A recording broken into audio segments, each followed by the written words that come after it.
आम्ही त्या ठिकाणी तसं राम मंदिर आणि श्रीराम सृष्टी त्याचेही 150 कोटी रुपये मंजूर केले। 7 पाण्यात टाक्या काम या चालू आहे। 6 महिने त्याला लागेल कालावधी। त्याच्यानंतर 1 किंवा 2 दिवसाआड नक्कीच या शहराला पाणी देऊ। आज 4 दिवसाआड आम्ही पाणी देण्यामध्ये यशस्वी झालेलो आहोत। जे 8-8 12-12 दिवस पाणी भेटत नव्हतं, परंतु ज्यांनी 15 पासून नारे दिलेले आम्ही रोज पाणी देऊ आणि आजही त्यांचा तोच नारा आहे, रोज पाणी देऊ। तर वाटतं का हे प्रश्न त्यांना जास्त मला विचारण्यापेक्षा मला व्हायचंय, मी झालेलो नाही। ज्या दिवशी होईल आणि नाही केलं तर नक्कीच तुमचा राग तुमचा संताप माझ्यावर लागू नये।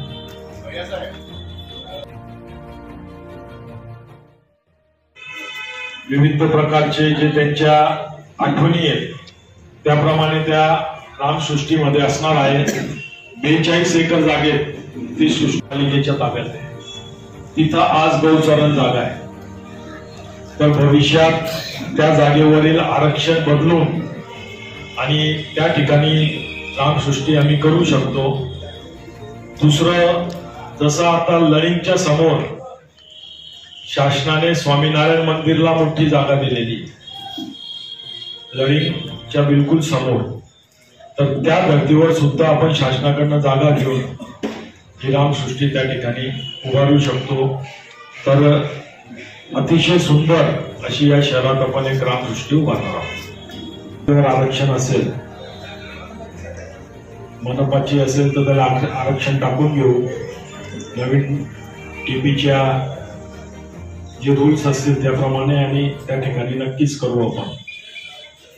ते जे गार्डन केलंय तसं पांजरा फ्रंटला लागून तो पार्क आपण त्या ठिकाणी उभारणार आहोत आणि तिथं थोडे छोटे छोटे बंधारे बांधून त्या ठिकाणी फिल्ट्रेशन लावायचं त्या बंधाऱ्यांना, जेणेकरून अक्कलपाडा फुल झाला तरच आपल्या पांजऱ्यामध्ये पाणी येतं। पण जर आपण बंधारे बांधले तर जो पाणी येतो अक्कलपाड्याचा तो तिथं थांबून, आणि जर विदाउट फिल्ट्रेशन तो थांबवला तर त्याच्यात काळांतराने तो खराब होणार आहे, गाळ येणार आहे, गंदगी होणार आहे। तर त्याच्यासाठी आपण ते करतोय। आणि जे गटरींचं पाणी येतं नदीमध्ये, आपले नाल्यांचे गटरींचे पाणी येतं, त्याच्यासाठी अंडरग्राउंड ड्रेनेजचं काम चालू आहे। तिथं पाईपलाईन टाकली गेलेली आहे, तर ते पाणी आता इकडे येणार नाही। राहिला शहराचा विषय, शहराकडचा जो भागाचा पाणी येतं तेही 750 कोटी 700 कोटी मंजूर झालेले आहेत, तेही काम चालू आहे। तर तेही पाणी एसटीपीला जाईल, नदीत पाणी जाणार नाही, म्हणून त्या ठिकाणी आपण ते काम करू शकतो।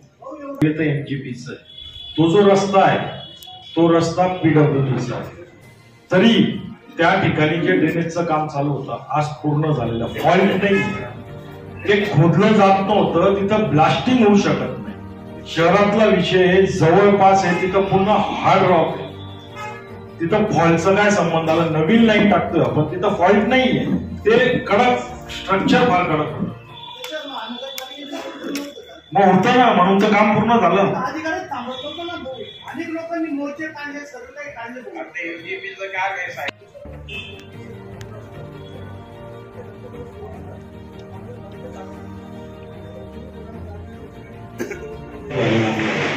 तो गावात करायची गरज नाही, मोठ्या सिव्हिललाच पीएम होतं आणि राहिलं ते गावातलं रुग्णालय, त्याचं आणि याचं हे दोघं विषय वेगवेगळे आहेत।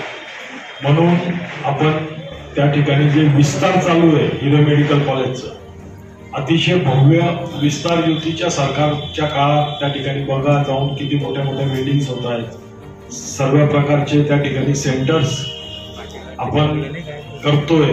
जे प्रॉब्लेम्स त्या ठिकाणी स्टाफचा सर्वात महत्वाचा तोही आपण त्या ठिकाणी या माध्यमातून सोडवणार आहोत। आपण सर्व काही दिलेलं आहे, तर ती भूसंपादनासाठी पूर्णतः आपण प्रयत्न करणार।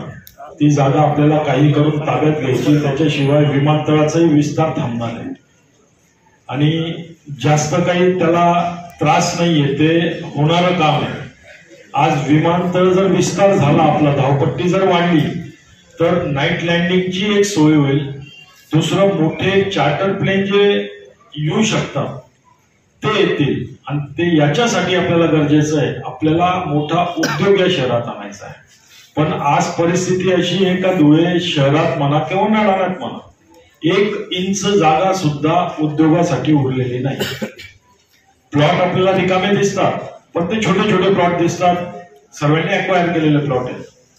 तर आपल्याला याच्यासाठी रावेरपर्यंतची जी जागा आहे 1000 एकर, ती जागा आपल्याला पहिले तर MIDC ला एक्वायर करायची. त्याच्यातनं माझ्या मते 70 ते 80% जागा ही सरकारी जागा आहे आणि MIDC ने मोजणीची 25 लाख फी सुद्धा भरलेली आहे. तर ती जागा जर आपण एक्वायर केली तर एखादा मोठा उद्योगपती त्या ठिकाणी आपला उद्योग टाकू शकतो. आणि त्याच्यासाठी आदरणीय खासदार साहेब असतील, माजी आदरणीय बाबासाहेब असतील, यांच्या माध्यमातून भरपूर कामं आज धुळे शहराच्या आजूबाजूला पूर्णतः चौपदरीकरण रस्ते झालेले आहेत. मनमाड इंदूर रेल्वे मार्ग 18,000 कोटीच्या वर मंजूर झालेला आहे.